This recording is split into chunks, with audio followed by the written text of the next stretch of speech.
A very good morning to all of you students. I hope आप सब बहुत अच्छे होंगे। मैं आज से एक न्यू सीरीज आपके लिए शुरू करने लगी हूँ। और इस सीरीज में हम सीखेंगे सी प्रोग्रामिंग के basic concepts and everything we will be covering there. मैं आपको हर एक टॉपिक के बाद उसके बेसिस पे जो प्रोग्राम्स आपके बनते हैं, चाहे आप प्रिपरेशन कर रहे हैं कॉम्पिटेटिव एग्जाम्स की, चाहे आप आपकी तैयारी कर रहे हैं किसी भी कॉलेज लेवल की, उसमें सबको आपको बेनिफिट मिलने वाला है। राइट, चलिए हम अपना स्टार्ट करते हैं। सबसे पहले हम यहाँ पर देखेंगे कि हमारे पास एक लैंग्वेज सी हमारे पास होता क्या है। सी हमारे पास एक जनरल पर्पस प्रोग्रामिंग लैंग्वेज है, और जिसको आप एक प्रोसीजरल और कंपाइल्ड प्रोग्रामिंग लैंग्वेज भी बोलते हो। इन तीनों टर्म्स का बेसिकली मीनिंग क्या होता है? जनरल पर्पस और प्रोसीजरल और compiled. It basically means that general purpose का मतलब क्या होता है? हमारे पास वो प्रोग्रामिंग लैंग्वेज जिसको आप हर जगह पे कॉमनली यूज करते हो। इस प्रोग्रामिंग लैंग्वेज के आने के बाद ही हमारे पास और सारी प्रोग्रामिंग लैंग्वेजेस आई थी, जैसे सी प्लस प्लस, जावा। हम सबको वन बाय वन वहां पर डिस्कस करने वाले हैं। प्रोसीजरल का बेसिकली मीनिंग क्या होता है कि हमारे पास एक पूरी प्रोग्रामिंग लैंग्वेज के अंदर एक प्रॉपर हमारे पास प्रोसीजर होता है कि हमारे पास कैसे कैसे कोई प्रोग्राम जो है रन कर रहा है, कैसे जो कोई कोड है वो रन कर रहा है। कंपाइल का मतलब क्या होता है? हमारे पास एक प्रोग्रामिंग लैंग्वेज को रन करने के लिए दो चीजों की रिक्वायरमेंट होती है, या तो कंपाइलर या फिर क्या होता है हमारे पास इंटरप्रेटर। हम यहाँ पर कंपाइलर का यूज करते हैं। अब आप बोलोगे कि मैम कंपाइलर और इंटरप्रेटर में क्या डिफरेंस होता है? कंपाइलर क्या होता है? बेसिकली जो पूरे कोड को एक बार में ही क्या कर देता है, आपके पास रन कर देता है, एग्जीक्यूट कर देता है। लेकिन इंटरप्रेटर क्या करता है? लाइन बाय लाइन आपकी एग्जीक्यूशन करता है पूरे कोड की। राइट, तो हमारे पास सी क्या है? बेसिकली एक जनरल पर्पस और प्रोसीजरल और कंपाइल्ड प्रोग्रामिंग लैंग्वेज है। और ये क्या है? एक प्रोग्रामिंग लैंग्वेज है। अब अगर हम बात करें ये डेवलप कब हुई थी? 1970s में ये डेवलप हुई थी। और किसने किया था इसको डेवलप? डेनिस रिची ने किया था। और कहां पर किया था? बेल लेबोरेटरीज में उसने इसको डेवलप किया था। अब अगर हम बात करें कि इसको यूज कहाँ कहाँ पे किया जा सकता है, अगर मान लो मुझे किसी पर्टिकुलर सिस्टम को डेवलप करना है, किसी सॉफ्टवेयर को बनाना है, उसमें भी आपके पास क्या करते हैं? प्रोग्रामिंग लैंग्वेज का यूज करते हैं। वहां पर भी आपके लिए सी लैंग्वेज जो है बहुत ज्यादा यूजफुल होने वाली है। और कहाँ यूज करते हैं इसको? आप एम्बेडेड सिस्टम्स के अंदर यूज करते हैं। जैसे इलेक्ट्रॉनिक्स की फील्ड में अगर कोई जाता है तो एम्बेडेड सिस्टम्स में यूज किया जाता है। जैसे हमारे पास छोटी छोटी जो आईसीज होती हैं, छोटी छोटी जो चिप्स बनती हैं, उनकी प्रोग्रामिंग करने के लिए भी हमें किसकी जरूरत पड़ती है? सी लैंग्वेज की जरूरत पड़ती है। ऑपरेटिंग सिस्टम, हमारे पास क्या होता है कि जो सी लैंग्वेज है अलग अलग ऑपरेटिंग सिस्टम्स पे भी काम करता है। Performance critical applications, which means that कि जहां पर आपको परफॉर्मेंस का जो पैरामीटर है वो ज्यादा रिलायबल होना चाहिए, उन पर्टिकुलर एप्लीकेशंस पे भी आप सी लैंग्वेज का यूज करते हैं। चलिए हम इसकी देखते हैं कि इसकी जो हिस्ट्री है वो क्या है। हिस्ट्री का मतलब क्या है? इसको डेवलप किया था कब? 1972 में। और किसने किया था? डेनिस रिची ने किया था। कहां पर किया था? बेल लेबोरेटरीज में किया था। इसका जो पर्पस है, बेसिक जो पर्पस है वो किस लिए था? यूनिक्स हमारे पास ऑपरेटिंग सिस्टम जो है उसको इंप्लीमेंट करने के लिए इसको आपने यूज किया था। अगर मैं बात करूं इसकी जो पेरेंट लैंग्वेजेस हैं, ये कौन कौन सी हैं जिनसे ये इन्फ्लुएंस हुई थी language? That is B and B C P L. Right, so that's all.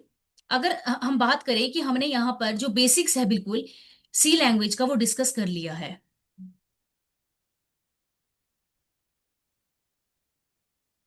Yes, हमारे पास अब हम बात करेंगे कि बेसिक स्ट्रक्चर जो होता है किसी प्रोग्रामिंग लैंग्वेज का वो क्या होता है। हर एक प्रोग्रामिंग लैंग्वेज का अलग अलग अपने सिंटेक्स होता है, स्ट्रक्चर होता है जिसको वो फॉलो करता है। तो चलिए हम सी लैंग्वेज की अगर बात करें, हमारे पास क्या होता है? सबसे पहले हमारे पास यहाँ पर एक लाइन लिखी हुई है, hash include studio dot H. इसका मतलब क्या है? हमारे पास जो हैश है वो एक प्री प्रोसेसर डायरेक्टिव की तरह काम करता है। हैश इंक्लूड का मतलब क्या होता है कि इंक्लूड करना है आपको अपनी प्रोग्रामिंग लैंग्वेज के अंदर। किस चीज को इंक्लूड करना है? एक हेडर फाइल को इंक्लूड करना है। आपको पता कैसे लगा कि ये हेडर फाइल है?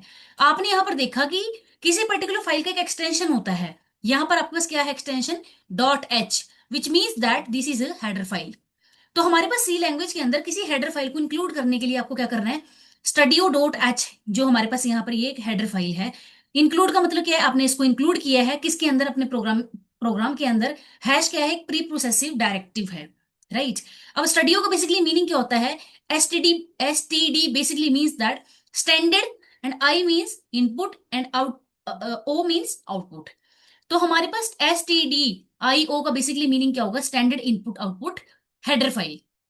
अब हमारे पास सी के अंदर बहुत सारी और भी क्या होता है, हमारे पास बहुत सारी हेडर फाइल्स होती हैं जिनको हम अगले वीडियोस में डिस्कस करने वाले हैं। स्टैंडर्ड इनपुट आउटपुट के लिए हमारे पास यूज होता है कि हमें स्टैंडर्ड इनपुट आउटपुट फंक्शन को परफॉर्म करना है, उसके लिए STDIO है।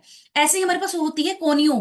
कोनियो का मतलब क्या होता है, console input output header file. ऐसे ही हमारे पास होता है string.h, यानी अगर आपको स्ट्रिंग फंक्शंस को परफॉर्म करना है, कि स्ट्रिंग के ऊपर आपने बेसिकली फंक्शंस को परफॉर्म करना है, तो होती है string.h। अगर आपको कोई मैथमेटिकल ऑपरेशन को परफॉर्म करना है, उसके लिए हमारे पास होता है math.h। तो हमारे पास बहुत सारी हेडर फाइल्स हैं, लेकिन जो बेसिक हेडर फाइल है आपकी प्रोग्राम के अंदर होनी ही चाहिए, वो होती है studio.h।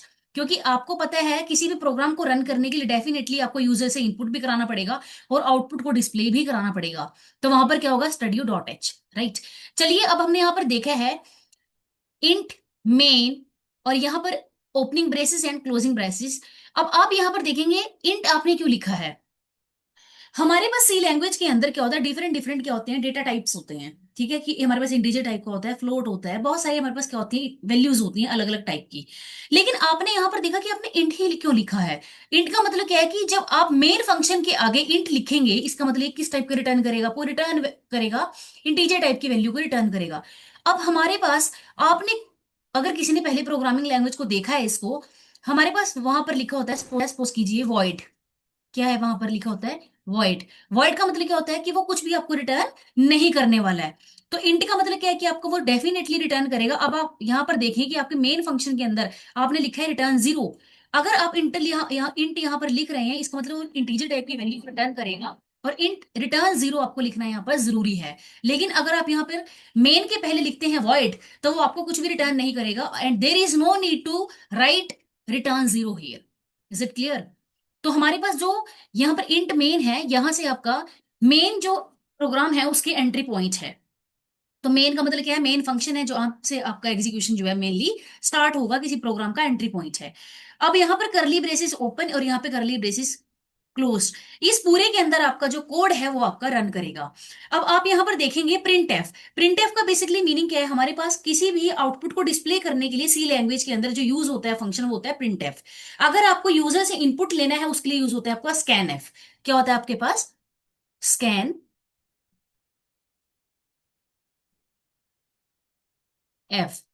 ये फंक्शन आपके पास यूज होता है किसके लिए, इनपुट के लिए। और हमारे पास जो प्रिंट एफ फंक्शन यूज होता है आउटपुट के लिए। Is it clear. So these two functions are included in the studio.h header file. Is it clear. अब आपने यहां पर देखा है प्रिंटफ के अंदर आप प्रिंट कर रहे हैं हेलो वर्ल्ड। अब आपने हमेशा एक बात को याद रखना है कि जब भी आप किसी स्ट्रिंग को प्रिंट कराना चाहते हैं, you have to write that string within the double inverted commas. तो आप डबल कोट्स का हमेशा यूज करेंगे जब भी आप स्ट्रिंग को प्रिंट करेंगे। जब आप यहाँ पे देखा डबल कोट्स यहाँ पर हैं और डबल कोट्स यहाँ पर एंड है। और सी लैंग्वेज के अंदर आप याद रखेंगे एक बात को, हर एक जो स्टेटमेंट आपकी रहेगी, it will be ended with the single semi colon. हम हमारे पास हमेशा जो है एक लाइन को एंड करने के लिए सेमी कोलन का आप यूज करेंगे। अब आपने यहां पर देखा रिटर्न 0, यहाँ पर सेमी कोलन, और यहाँ पे रिटर्न 0 क्यों लिखा है, मैंने आपको बताया है कि जो मेन फंक्शन है उसके अगर आप अपने सामने क्या रखा हुआ है, इंट लिखा हुआ है, इसका मतलब वो इंटीजर टाइप का आपका वैल्यू है और वो कुछ ना कुछ रिटर्न करेगा। वर्ड के केस में आपको रिटर्न 0 लिखने की जरूरत नहीं है। आई थिंक आपको जो बेसिक स्ट्रक्चर है वो सी प्रोग्राम का बिल्कुल अच्छे से क्लियर हो गया होगा। अब यहां पर देखो, मैंने यहाँ पे थोड़ा सा इसको ब्रीफ भी किया हुआ है। हैश इंक्लूड शेड्यूल डॉट, आज का बेसिकली मीनिंग क्या होता है, हैश इंक्लूड आपके पास क्या है, प्री प्रोसेसिव डायरेक्टिव है, जो कि इंक्लूड करता है किसको, इनपुट आउटपुट फंक्शंस को। इनपुट आउटपुट फंक्शंस कौन से होते हैं आपके, print F and scan F. Int main का बेसिकली मीनिंग क्या होता है कि मेन फंक्शन आप यूज करते हैं क्या करने के लिए, किसी प्रोग्राम को रन करने के लिए, उसको एंट्री देने के लिए। प्रिंट एफ क्या होता है, बेसिकली आउटपुट को डिस्प्ले करने के लिए। रिटर्न 0 का बेसिकली मीनिंग क्या है कि आपने प्रोग्राम को सक्सेसफुली रन कर दिया। आई होप आपको यहां तक बहुत अच्छे से क्लियर हो गया होगा। चलिए हम आगे देखते हैं। यस। अब अगर हम बात करें कि स्टेटमेंट्स क्या होते हैं, हमारे पास एक प्रोग्रामिंग लैंग्वेज के अंदर जितनी भी हमारे पास सेट ऑफ इंस्ट्रक्शंस होती है, इसको आप क्या बोलते हैं, स्टेटमेंट बोलते हो। जो सिंगल सिंगल लाइन है आपके पास, जैसे इंट मेन है, आपने स्टार्टिंग लाइन लिखी, फिर आपने करली ब्रेसेस को ओपन किया, एक सेकंड लाइन हो गई, और आपने फिर यहाँ पर प्रिंट एफ करके हेलो वर्ल्ड को प्रिंट कर दिया, ये थर्ड स्टेटमेंट होगी, फिर आपने करली ब्रेसेस को क्लोज कर दिया, ये फोर्थ स्टेटमेंट आपके पास हो गई। तो मतलब कि हमारे पास स्टेटमेंट्स होती क्या है, हमारे पास एक कंप्यूटर का के अंदर जो प्रोग्राम होता है, उस प्रोग्राम को आप बोलते हो सेट ऑफ इंस्ट्रक्शंस। क्या बोलते हो आप, सेट ऑफ इंस्ट्रक्शंस। और आप क्या देखते हो कि जो सेट ऑफ इंस्ट्रक्शंस है आपके पास वन बाय वन क्या होती है, एग्जीक्यूट होती हैं, वो executed by a computer. Is it clear? In a programming language, these programming instructions are basically known as the statements. इन जो आपके पास सेट ऑफ इंस्ट्रक्शंस हो, इसको आप किसी प्रोग्रामिंग लैंग्वेज के अंदर क्या बोलते हो, बेसिकली स्टेटमेंट्स बोलते हो। तो कहने का सिंपल सा मीनिंग क्या है कि जितनी भी हमारे पास नंबर ऑफ इंस्ट्रक्शंस होती हैं, जितनी भी लाइंस होती हैं किसी कोड की, उनको आप क्या बोलते हो, स्टेटमेंट्स बोलते हो। अब आपको ये बात का हमेशा ध्यान रखना है कि it is important that you and the statement with a semi colon. हमेशा आपने क्या करना है, किसी भी स्टेटमेंट को सी लैंग्वेज के अंदर क्या करना है, सेमी कोलन से एंड करना है। अगर आप वहां पर सेमी कोलन नहीं लगाते हैं, it will definitely produce an error, right. जब आप प्रोग्राम को रन करेंगे, आप देखेंगे वहां पर आपके पास क्या हो जाएगा, एरर आएगा।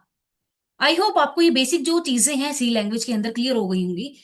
आगे हम जो आने वाली वीडियोस है उसके अंदर देखेंगे वेरिएबल्स के होते हैं, कमेंट्स के होते हैं, हम वन बाय वन चीजों को देखेंगे।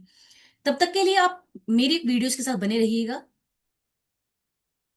चैनल को सब्सक्राइब करना ना भूलें।